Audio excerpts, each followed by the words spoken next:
Hello to everyone watching us on various WHO platforms.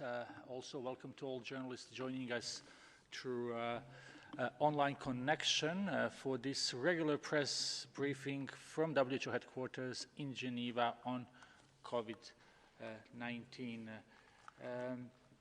Before I give a floor to Dr. Tedros, I will just remind you that the question and answer session will start immediately after, and that question should be one per journalist and very concise. We do have an interpretation as we had in the previous days. We also have sent you a number of products from different WHO offices on different topics. So I will start by giving floor to Dr. Tedros.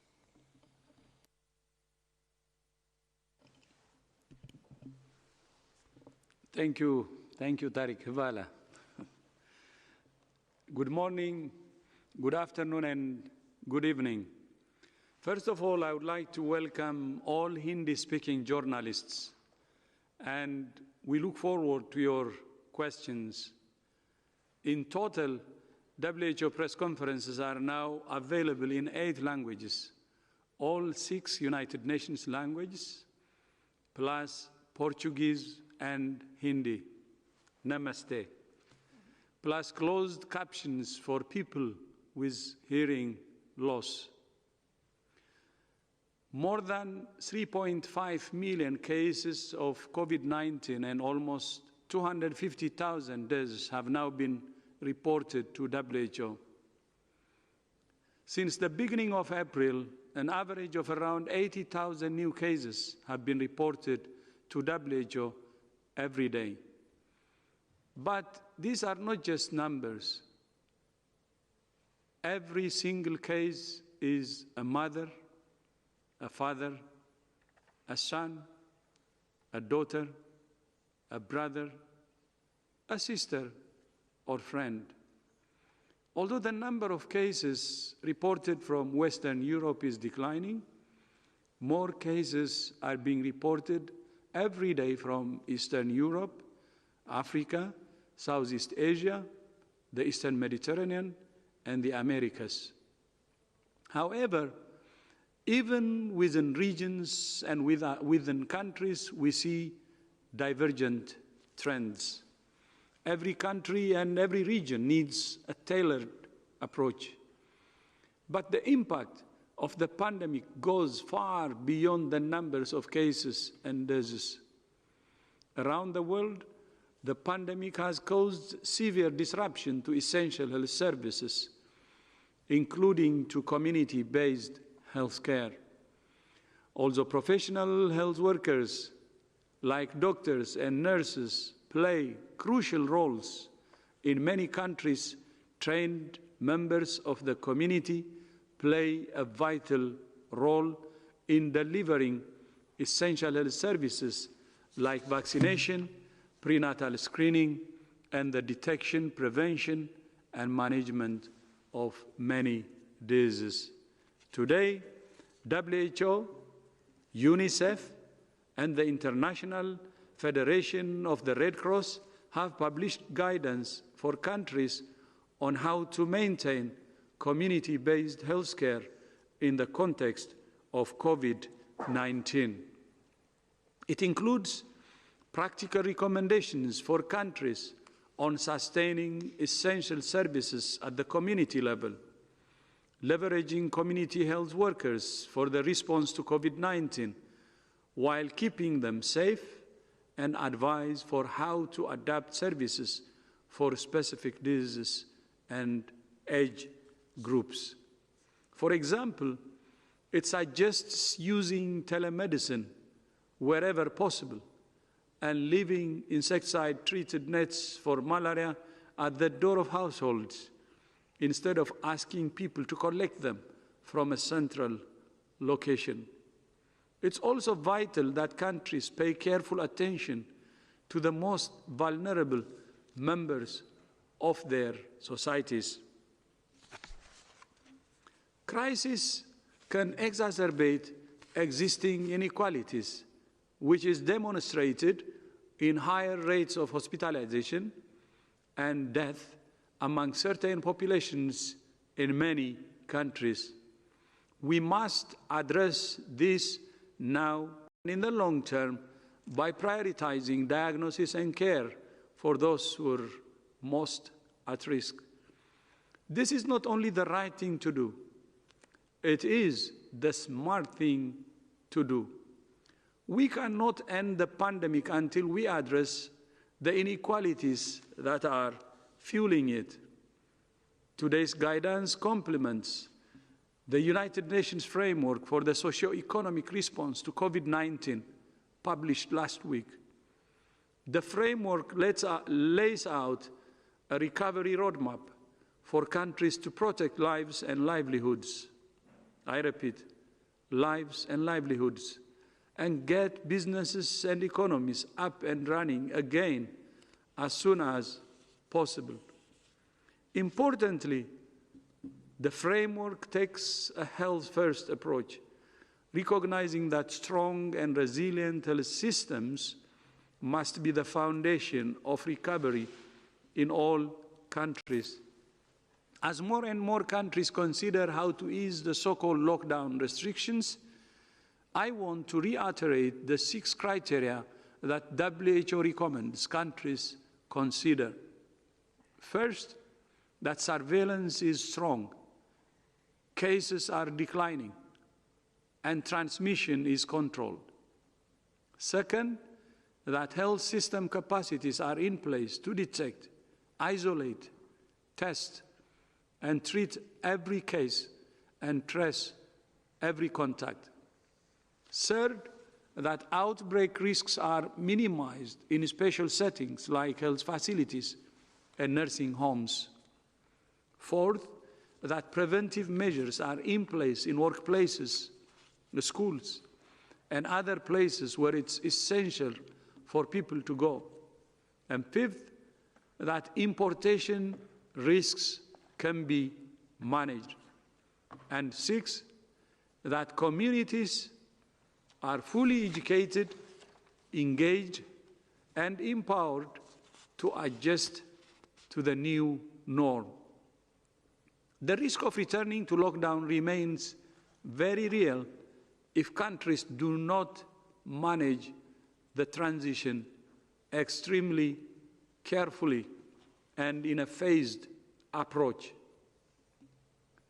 The pandemic has highlighted the importance of strong national and subnational health systems at the foundation of global health security and universal health coverage. Strong and resilient health systems are the best defense, not only against outbreaks and pandemics, but also against the multiple health threats that people around the world face every day. And yet, on current trends, more than 5 billion people will lack access to essential health services by 2030, including the ability to see a health worker, access to essential medicines, and running water in hospitals. Gaps like this don't just undermine the health of individuals, families, and communities. They also put global security and economic development at risk. The world spends around US $7.5 trillion on health each year, almost 10% of global GDP. But the best investments are in promoting health and preventing disease at the primary healthcare level, which will save lives and save money. Prevention is not only better than cure, it's cheaper and the smartest thing to do. The COVID-19 pandemic will eventually recede, but there can be no going back to business as usual.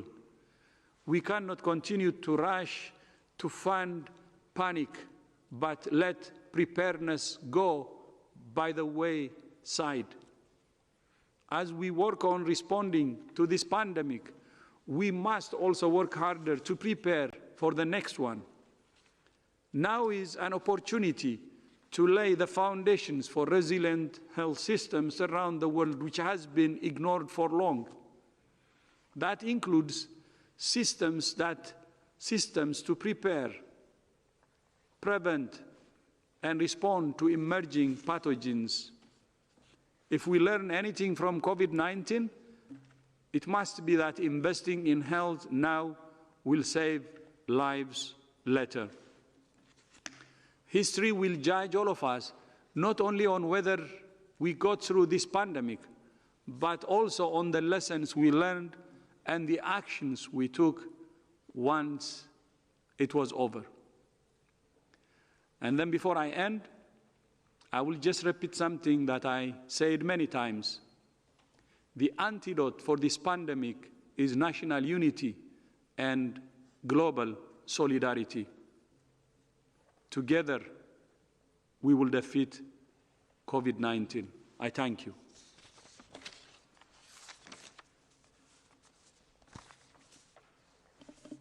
Thank you very much, Dr. Tedros, for these opening remarks, and we do indeed welcome Hindi speakers to our press conference. Again, we are working with Zoom that has particular technical modalities. So, for example, Arabic speakers need to go under Korean language if they want to choose Arabic language, while for Hindi speakers they have to go to Japanese language. So hopefully this thing will get better as we move forward. Also, for the time being, Hindi speakers can only listen, and then questions will have to be said in English, but we also work on that. In any case, it's very good that we can reach to more and more people. So before we go to question, I would just like to remind everyone that we need to be very concise, and one question per person. So I'll just check with my colleague Chris who we would have first in line, and let's go with Ankit from India today. Ankit, you have the floor. Good evening. My name is Ankit Kumar. I represent India today. My question is on contact tracing applications. More and more countries are rolling out their own versions of these applications. Is there any data or study, or can you tell from your own experience if these applications are helpful in controlling the pandemic threat? In your opinion, should these apps be mandatory for those going out on work during the lockdowns, as the case is in India? Thank you. Thank you, Ankit. This was about contact tracing applications. So I could start, and perhaps Mike or DG would like to supplement. So thank you for the question. Contact tracing remains one of the fundamental tasks that need to be done to help control transmission of COVID-19. And what we mean by contact tracing is when you identify a case through your surveillance systems, that you identify all of the contacts, all of the people who are in contact with that known case, and then you follow them over 14 days. Your question was specifically about apps, and apps can supplement the work that needs to be done by people. The work that needs to be done by individuals who can go out and actually interview cases and find out who did they come in contact with just before they became symptomatic and while they were symptomatic before they were isolated. And that needs to be done by a group of individuals, and many of them are trained in epidemiology, but you don't have to be trained in epidemiology. We've seen many countries use different workforces, volunteers who are trained, school teachers we've heard of students who can help with this contact tracing. And what's important about an individual, the people that do this, is that you need to find cases through personal interaction and through interviews, all done physically distanced, of course. The apps can help, but they don't replace people who need to do that contact tracing. And what we're seeing is a lot of apps and a lot of applications that can help find people who may have been around somebody if they're using smartphones within a certain distance, and that can help narrow down the number of contacts, but it doesn't replace the individuals who actually have to go out and do the contact tracing.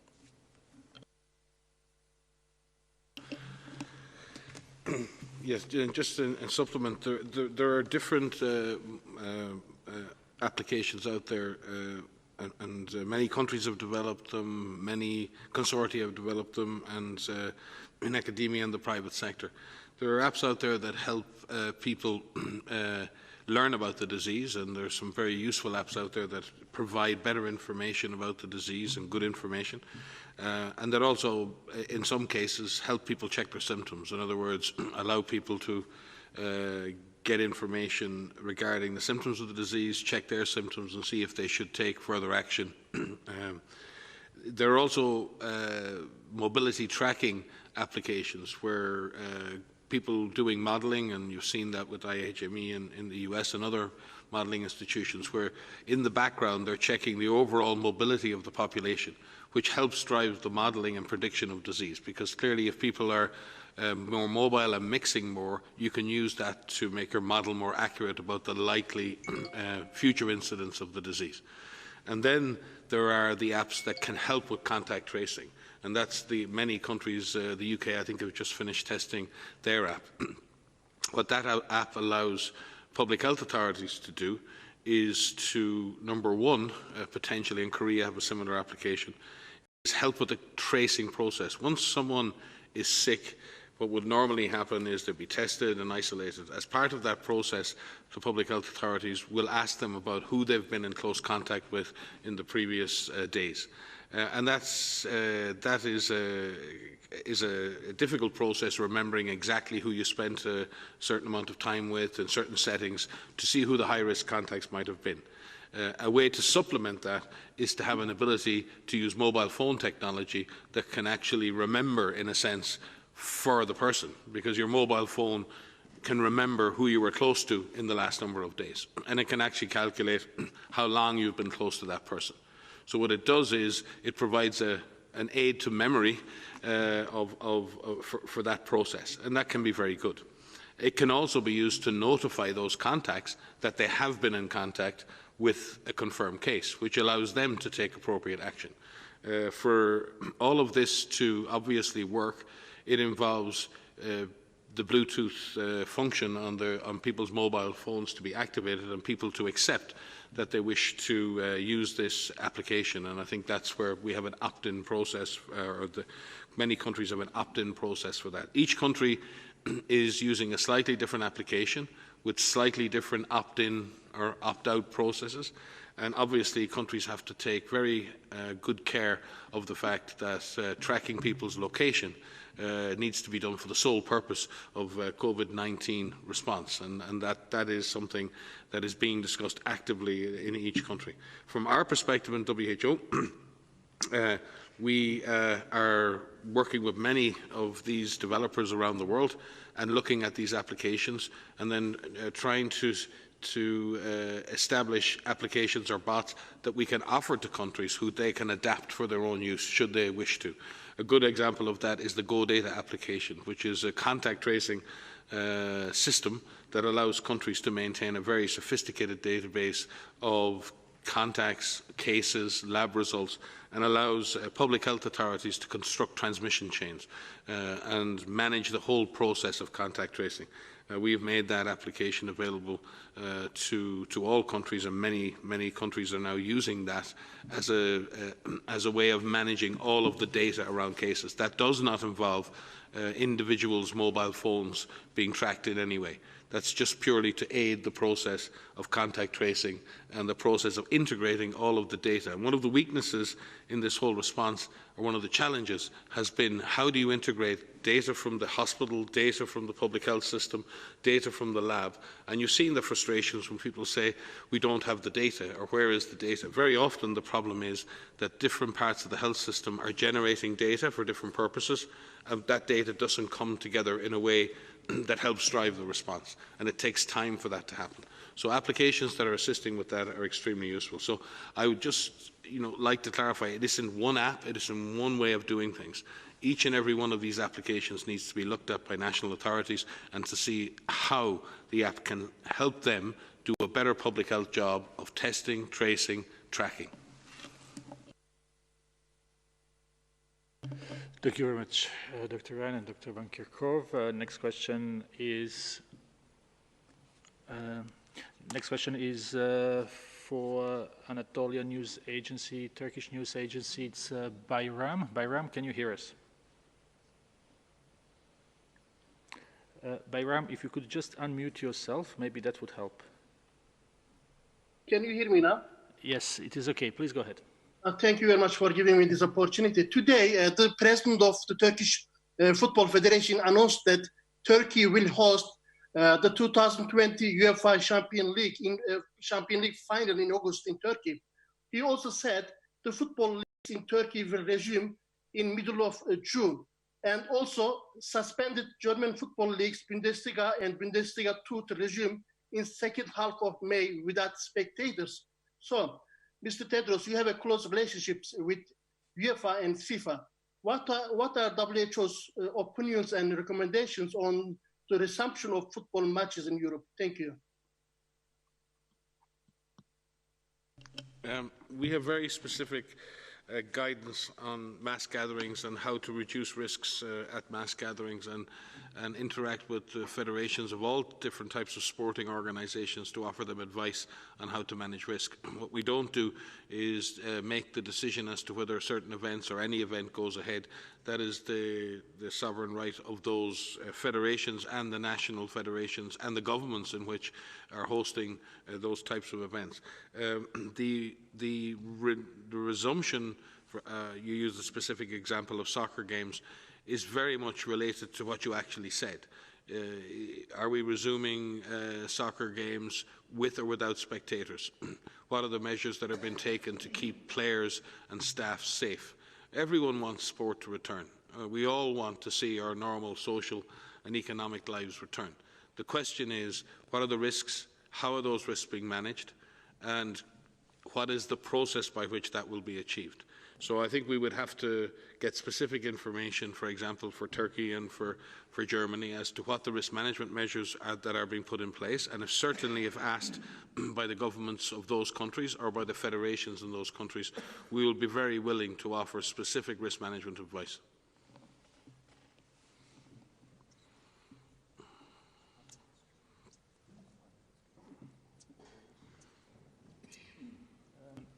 Thank you very much, Dr. N. I understand there is a little technical issue we have with the stream in some languages, so we are hoping that we will be able to fix that, but Chris, should we continue? Or? Yeah, so let's go to the next question. If Zoom is okay for journalists, that we hope that the stream will be fixed soon. So why don't we try with CNN contributor, Michael Bosyurkiv. Michael, can you hear us? I can hear you. Can you hear me? Yes, please ask your question, and we are trying to sort out the issue with the languages and on our streams. Please go ahead. Super. Well, thank you for taking my question, and greetings from Vancouver Island. Dr. Tedros, Prime Minister Trudeau was one of the last world leaders to indicate that he'd like to examine the timeline for the declaration of the global public health emergency. And I wanted to ask you, in 2015, an independent panel of experts that included members of the Harvard Global Health Institute and London School of Hygiene and Tropical Medicine, well, they recommended that WHO consider handing over its declaration responsibility and that there be establishment of a new global health committee within the UN Security Council.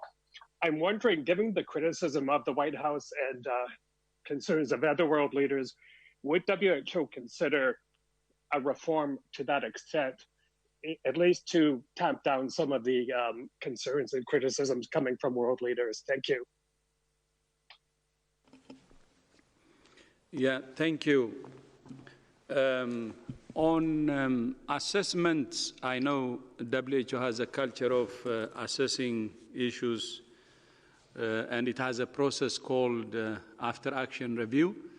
And WHO actually wants any assessment more than anyone. And we will do the assessment when the time comes, and what we call the after action review. So we will see what happened based on the timeline when we do the assessment. But now I call upon the world to focus on fighting the fire, because while fire is raging, I think our focus should not be divided, and we should really focus on fighting the fire and saving lives. I thank you.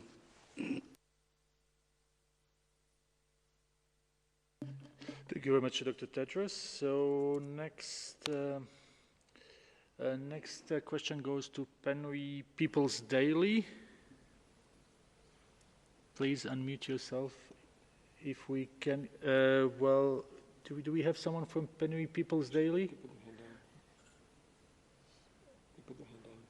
Okay, so then we will go to the next one. Let's go to Jamil Chade, our friend based here in Geneva, representing a number of Brazilian press. Jamil, please. Tarek, thank you very much. This is Jamil Chade. My question in Portuguese. Sr. Tedros, minha pergunta sobre a situação específica da cidade de Manaus, na Amazônia, com um enorme número de casos, e o prefeito pedindo ajuda internacional. O senhor está preocupado, em específico, com a situação da Amazônia? E, em segundo lugar, se existe algum plano de ajuda da OMS para a Amazônia e para Manaus? Muito obrigado.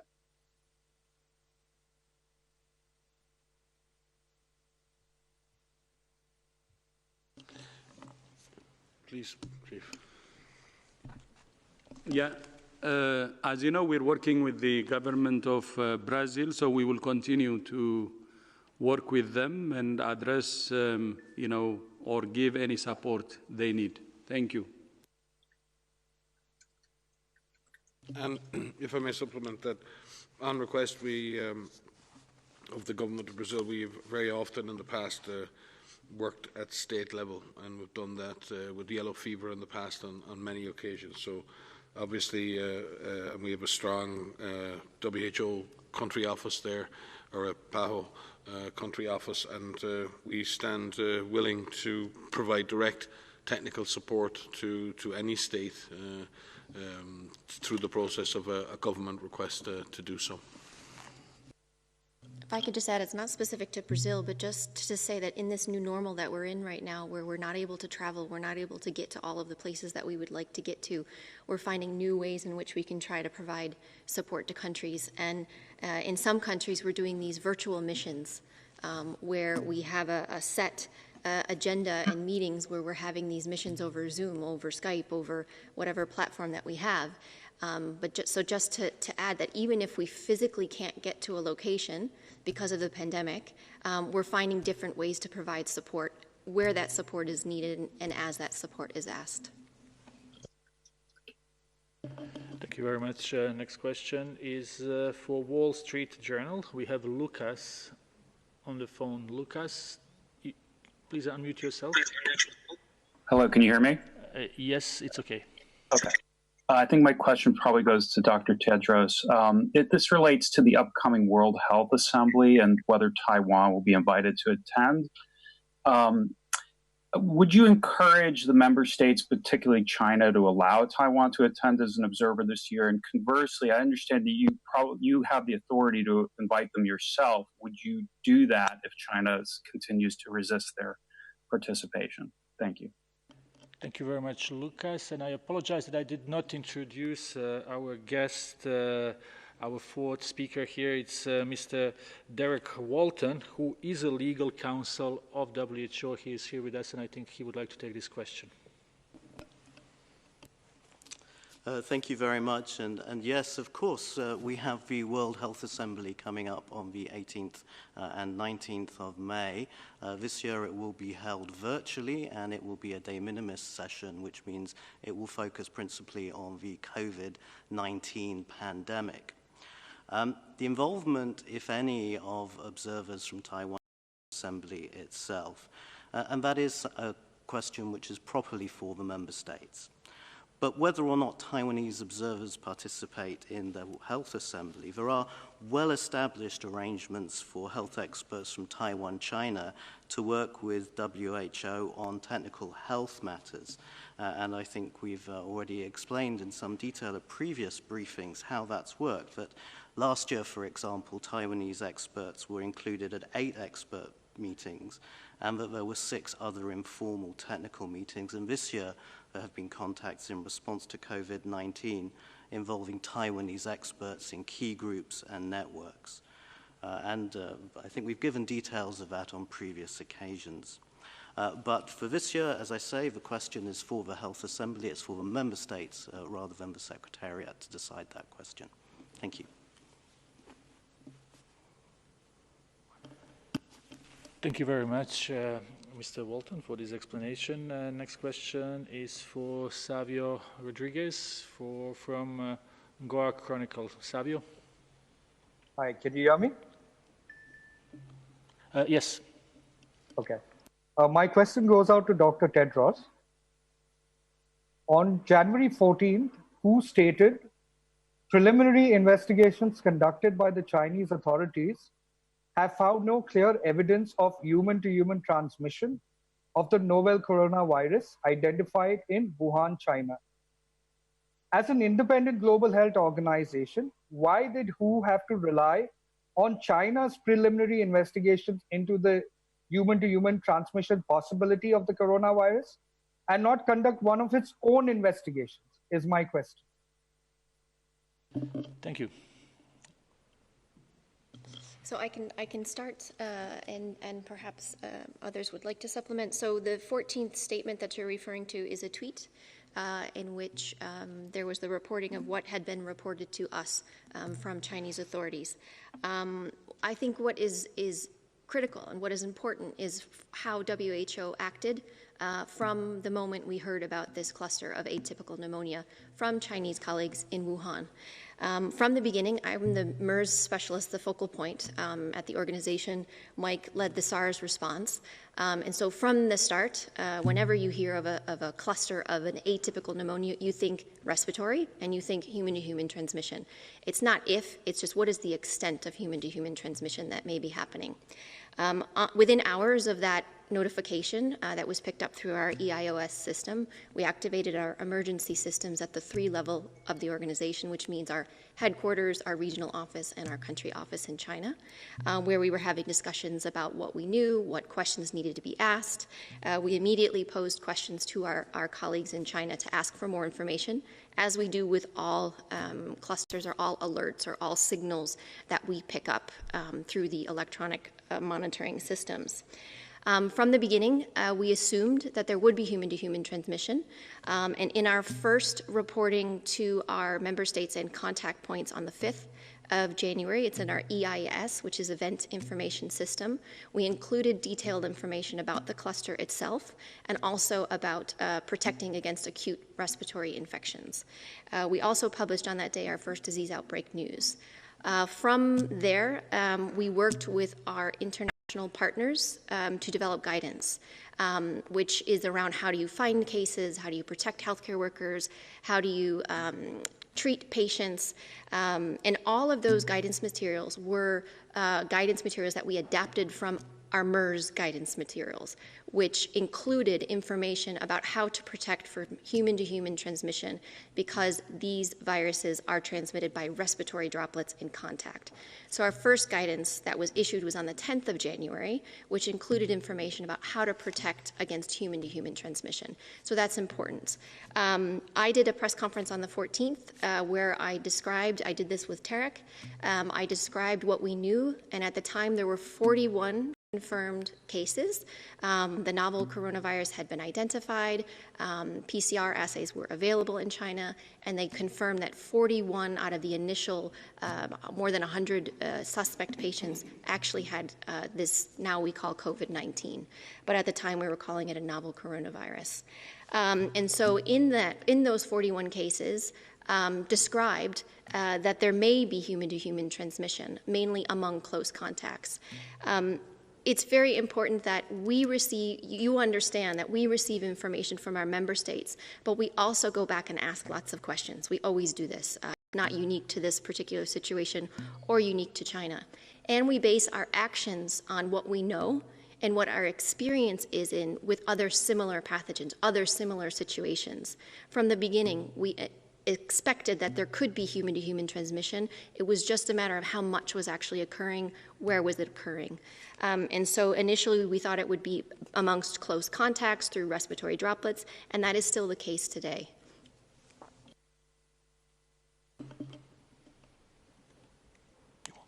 Thank you very much.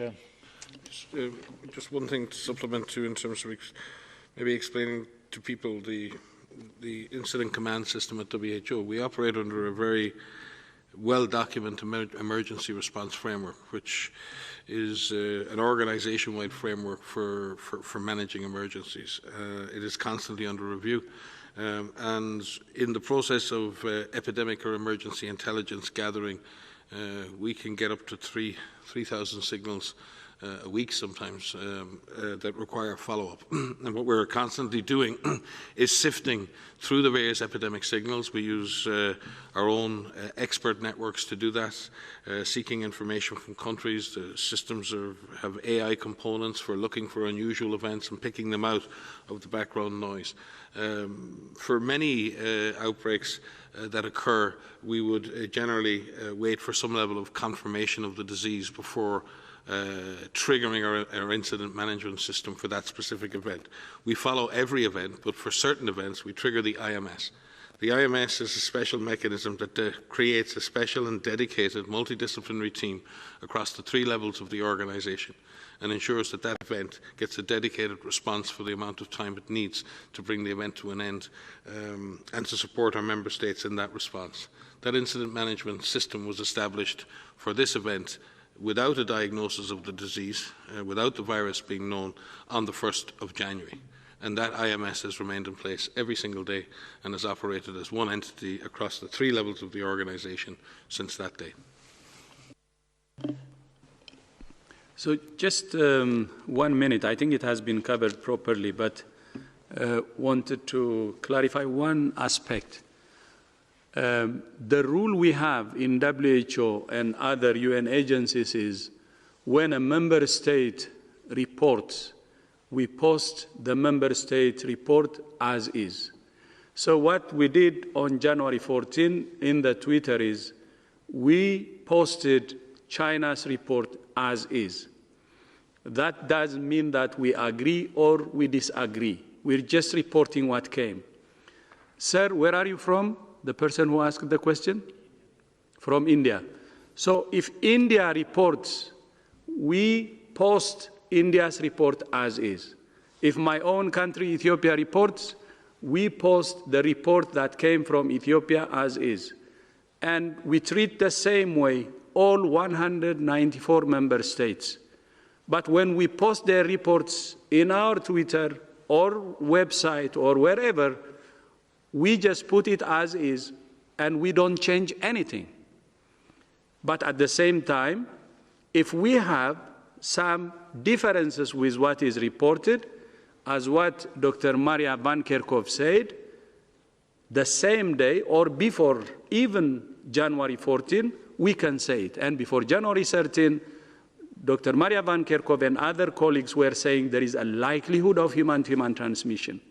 But not only that, even on January 14th, Dr. Maria Van Kerkhove and other colleagues were briefing journalists, and they said there is a likelihood of human-to-human transmission. And our guidance reflected all that. And then when China officially reported that it discovered human-to-human transmission, I don't remember the date, was it January 22? On January 22, we just reported again exactly as we received it from China. So that's a normal procedure. And we do it for any country. But that doesn't mean that we accept or not. And we express our own opinion. And the 14th January press conference was carried by many of the major media, including the Reuters, expressing the likelihood of human-to-human transmission. But the most important thing is our guidances before, during 14 January, and after actually included the likelihood of human-to-human transmission that helped countries to prepare. So we want you to have the full picture. And thank you for asking that question. Namaste. It's a very important one, which is going around, but this is the whole truth. Thank you. Yes, and just to supplement again, the DG, again to clarify that WHO has no special powers of investigation or deployment. Every time, and there are thousands of these events every year all around the world, where we're picking up signals, we seek to verify the existence of an epidemic with the country, we seek further information. But we always, on each and every occasion, offer the country assistance with investigation, diagnosis and respond immediately to requests from our member states to do that.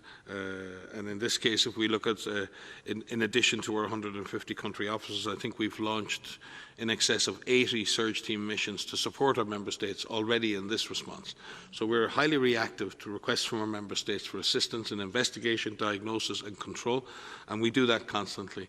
And at any one time around the world, we are responding to at least 30 graded emergencies in which we have teams in the field at the request of our member states. Thank you very much for this explanation. Next question is for John Cohen from Science. John, can you unmute yourself? Thanks for taking my question. WHO took the lead in organizing an international team of scientists to visit China. Is WHO taking the lead in organizing or pushing for an international team to visit China to study origin questions? And if not, why not? So I could start, and perhaps others want to supplement. So there's been 3 missions to China. The first mission was from members of our China office, our China country office, and members from WIPRO, who went on the 20th and the 21st of January. The second mission, which was with the Director General and Dr. Mike Ryan and others, between the first and the second emergency committee meetings that took place, and that was on the 28th or so of January. And then there was a third mission, which I was a part of, which was the joint WHO-China international mission, in which we had members from many different countries, including Germany, the United States, Nigeria, Russia, I'm going to forget some, but there were Japan, thank you, Korea, thank you. And so we had a group of people who went and worked with our Chinese counterparts. And through those 2 weeks that we were there, we came up with a number of recommendations for China itself, for the rest of the world, for the international community. That report is online. It remains online. It was published very soon after we came back. One of the recommendations, among many, for China was to look at what is the zoonotic source of this outbreak. The public health importance of this is critical because without knowing where the animal origin is, it's difficult for us to attempt to prevent this from happening again. This happens with all emerging pathogens because most emerging pathogens come from animals. And there is discussion with our counterparts in China for a further mission, which would be more academic in focus and really focus on looking at what happened at the beginning in terms of the exposures with different animals, so that we can look to have an approach to find the zoonotic source. So that is something that we are working on right now with our counterparts in China, and we have offered support to do that, and we will look forward for that happening. Thank you very much, Dr. Van Kerkhove. Next question comes from Pearl from Open Parliament. Pearl, can you hear us? Let me try one more time. Pearl from Open Parliament, you would need to unmute yourself. Yes, thank you very much for your availability and inviting me to today's briefing, Dr. Tedros. I appreciate that. So for the benefit of millions of people who live in autocratic WHO member states and where the democratic space is shrinking for the negative effects of COVID-19, can you share clear data-driven response in terms of lower respiratory infections being ranked second after HIV and AIDS? And is it ahead of tuberculosis in, say, Zimbabwe? I ask this because Although I'm using Zimbabwe as an example in my question, please reply with reference to Mozambique, Tanzania, Zambia, as well as Zimbabwe, given that besides South Africa, in the SADC region, these 4 countries are lagging behind South Africa by many weeks, and no modeling information is readily available to their populations to even talk about a curve. Moreover, in Zimbabwe, the rapid diagnostic test kits... Can you please get the question very shortly, please? Sure. I'm about to finish. In particular, OneFo are currently being sourced, and yesterday there was a flurry of debate about their use in that country and their validity. Thank you. I'm not sure we understood really the question here. So the question I'm asking is, number one, can you speak to the lower respiratory infections? Are they ranked second behind HIV and AIDS, ahead of tuberculosis? I was using Zimbabwe as an example, but I'm asking you to speak more specifically for Mozambique, Tanzania, and Zambia, and to speak a little bit about the rapid diagnostic test kits, in particular OneFo, which is being used in Zimbabwe. So these are many questions, so I don't know if any of our experts can... What I would suggest, your questions are important, but they're very specific to individual countries in Southern Africa. I do know that for the case of Zambia, Mozambique and Zimbabwe, that the reported numbers from those countries are low, but in Zambia there's been a 50% increase in the last week, though the numbers are low. The number of deaths remain low. And obviously, in that reflecting a reality, that's positive, but it can also reflect underdiagnosis of cases. So what I would suggest is, given the detail of your questions, that we can try to answer them in writing to you and give you the level of detail that you actually need. Because to compare, I don't frankly know the background TB rates in those 4 countries off the top of my head, and certainly for HIV and other things. But we would be delighted to answer your question directly, and if you can send an email to Tarek and the media team, we'll be very happy to engage with you directly, and I'll be happy to do that personally. Thank you very much, Dr. Ryan. Next question, Kai Kupferschmidt from Science. Kai, please. Tarek, thanks a lot. Thanks for taking my question. I'm just wondering, I mean, given that you're the World Health Organization, if you look at the global situation at the moment, can you give us an idea of what the places are at the moment, or the populations that, that right now, you think are seeing, worrying trends, and where you think, the response needs to ramp up? So that's an important question, but that question needs to be dissected because there are countries, staring at a map as I talk to you, there are countries that are seeing increasing in reported numbers of cases over time. And when we see that, that's a worrying trend. But on the other hand, many countries that are seeing increases in cases have ramped up their testing. And so I don't want to equate countries that are seeing an increase in testing or an exponential growth or a rapid increase as a negative thing. It's not good in terms of seeing cases, in terms of transmission, but I think I don't want to equate that with something that is wrong.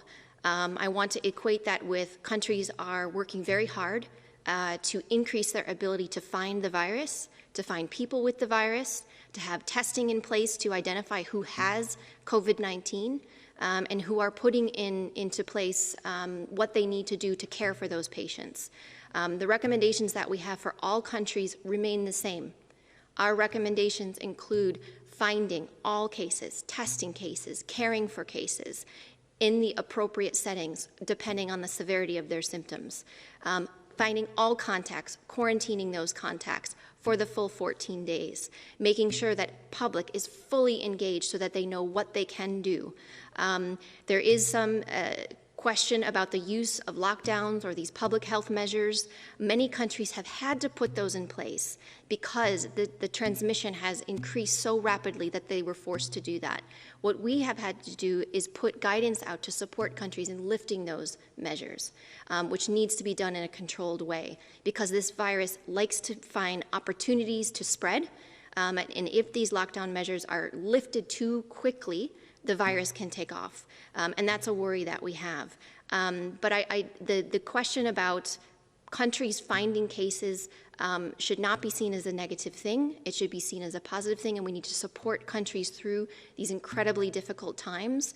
And as you find cases, the only way to control and suppress this virus, this COVID-19, is to actually find them, quarantine those contacts, isolate the cases, and it will be brought under control. And if I could just supplement, certainly areas that I would be particularly concerned about, and it's not based on the absolute numbers, but it's based on the underlying vulnerabilities of populations and also the underlying weaknesses of the health system. And this is particularly acute in areas where there's existing humanitarian crisis. And remind you that there'll be an update to the global humanitarian response plan for COVID-19 tomorrow, which we greatly welcome. And when we look at those numbers, and again, they may be small numbers, but again, we've seen in Afghanistan a 76% increase in cases, but also what we're seeing is deaths beginning to increase there, by over 60%. Sudan has a 145% increase in the last week, but also a tracking increase in deaths of 80%. Palestine similarly with the 100% increase in deaths in the last week. Yemen has a very small problem in the sense of the number of cases that have been reported, but we believe that the virus is spreading at community level, and we need to focus on providing essential health services and COVID-19 services to all people in Yemen, as we do to all people in Syria, and working across lines and ensuring that we are getting and reaching all people within borders, regardless of the different conflicts that are ongoing, is becoming an increasing challenge for the humanitarian organisations. There are other concerns in South America, Central America. There are countries still like Peru and Ecuador that have experienced increase in cases. But again, as Maria said, some of this is down to better testing, and we're seeing more cases. We need to be tracking the proportion of tests that are positive as a way of better tracking that, but also tracking the number of deaths is a good way to really look at that impact. We've also seen in Europe and Western Europe a fundamental decrease in the number of cases, but we have seen a consequent, or not a consequent, but an associated increase in the number of cases reported in places like the Russian Federation. So each region, Southeast, South or the Western Pacific areas, have a relatively are on the downward trend, like Korea and others. But then we do see in South Asia, in places like Bangladesh and India, some trends towards increase. So it's very difficult to say that any particular region is improving or disimproving. There are individual countries within each region that are having difficulties getting on top of this disease, and I am particularly concerned about those countries that have existing ongoing humanitarian crises. Haiti is another one that comes to mind that I would be very concerned about.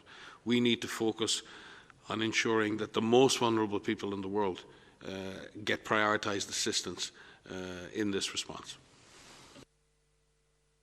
Thank you very much. We have time for one or two more questions. Now I'm calling on Hilary from Business Insider. Hilary, if you can hear us and unmute yourself. Hi, can you hear me? Yes, please go ahead. Great. Yeah, thanks for taking my question. I just wanted to talk about a couple of new reports coming out of France and Florida, some new evidence in scientific journals and via public health departments that there might have been some of the first COVID cases in those places as early as late December. And I'm wondering if, kind of given the speed of global travel these days, if you think countries around the world might have taken a more aggressive approach to some early testing and assumed the virus might have been spreading in their countries earlier. Thanks for this question. I'm not aware of the report from Florida that you mentioned, but I am aware of the a recent paper that came out. It was published yesterday or overnight on a sample from an individual that tested positive by PCR for now known as COVID-19 on December 27th. In this paper, the authors themselves say that it could be a false positive, but assuming it's not, it is possible that this individual may have had COVID-19 in December. This was about a month before the first cases were reported in France. We need more information about this particular case, if this is a case, to find out the different types of history that this individual may have had. It is possible that there could have been a case in France as early as December. The first symptom onset of the cluster in Wuhan was on the 1st of December. So it is possible that someone may have traveled from Wuhan in the month of December and traveled to other locations, but I don't want to speculate. It's really important that we look further into this. The second thing to mention is that some countries are now utilizing their influenza-like illness and their severe acute respiratory illness surveillance system, which has been established across more than 100 countries for influenza. And they're using those samples prospectively. It started in week 9 of this year and is happening now. And they're testing a subset of those for COVID-19. And that's important because you look for additional cases. Some countries may look backwards and may look at some of those samples that were stored in January or in December and may retest those. So it's possible that we may see some of those samples testing positive for COVID-19. But we need more information from the countries. We need to understand why this individual was tested and how this individual was tested before we can really put this into context. And if I could supplement, in terms of understanding emerging diseases and new pathogens, what very often happens is that usually astute clinicians or others notice something unusual. They either notice an unusual syndrome. Atypical pneumonia, for example, is not an unusual syndrome. It wouldn't trigger necessarily the system to think there was something wrong. But as happened in Wuhan, the clustering of cases of atypical pneumonia, where the testing that was done was negative for the normal pathogens that you would test for. So you end up in this situation where a group of clinicians looking at cases say, well, we know what this is not, but we don't know what this is. But we still have this cluster of disease that look very similar. And that's what triggers the reaction to say, is this something new? Is there something wrong? And that it's usually a cluster of disease that looks alike. And very often when you then find a test and you go back, you find that not all of the people had that disease. The testing then subsequently confirms only a proportion of them. So when you detect an unusual cluster, what you do is try and find every case of disease, undiagnosed disease, that looks like this, and then you develop a test or find the virus and you go back and test. And that's why some of the cases in China have dates of onset that go back to early December, because as they went and looked at this cluster of disease, and then they go back and test and they say, when was your onset? And the person says, I got sick on the 1st or 2nd of December. But they may have been part of a cluster that was detected at the end of December. So it's not that that person was detected as an unusual case on the first day.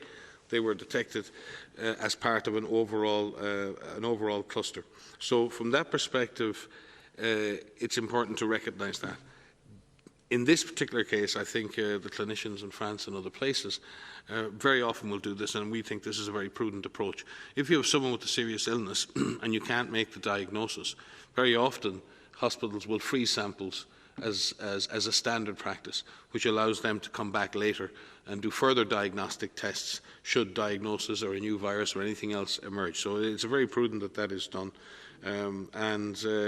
We look forward to any further examinations that are done by other researchers around the world who may find similar cases. So this is a good thing to do, and it's something I think we'll look forward to the peer review publications where we can see that these tests are validated and we can discuss the implications of those results.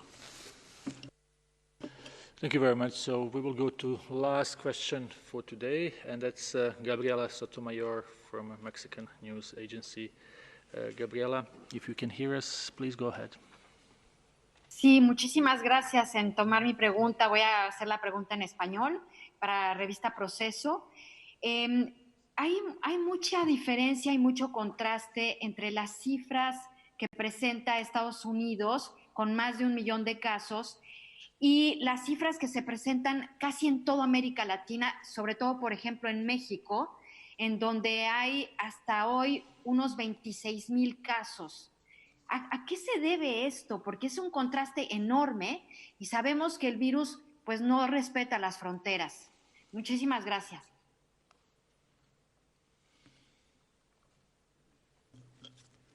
So thank you for the question.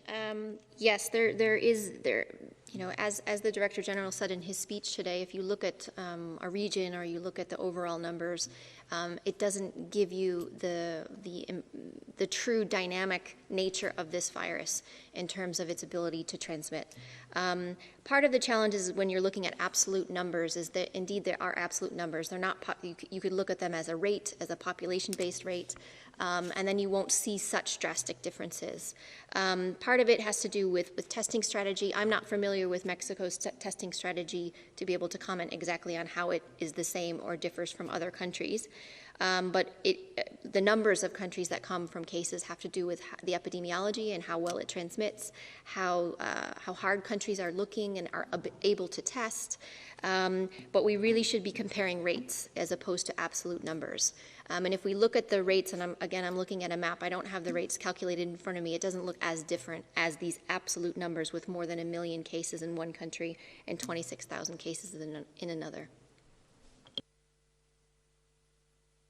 Thank you very much, Dr. Van Kerkhove. We will conclude this press conference, and I would like to thank interpreters who were with us today. Also apologize for some technical issues I understand we had on streams.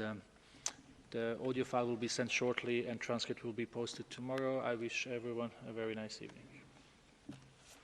Thank you, Tariq, and thank you all for joining us, and see you on Friday. Thank you.